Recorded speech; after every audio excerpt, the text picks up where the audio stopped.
ఈరోజు శ్రీకృష్ణాష్టమి కదా, ప్రసాదం తీసుకోండి. ఏమైంది? అన్ని అవమానాలే, అపజయాలే.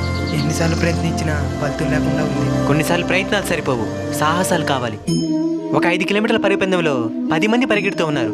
అందులో 8 మంది 4 కిలోమీటర్ల దగ్గరే ఆగిపోయారు.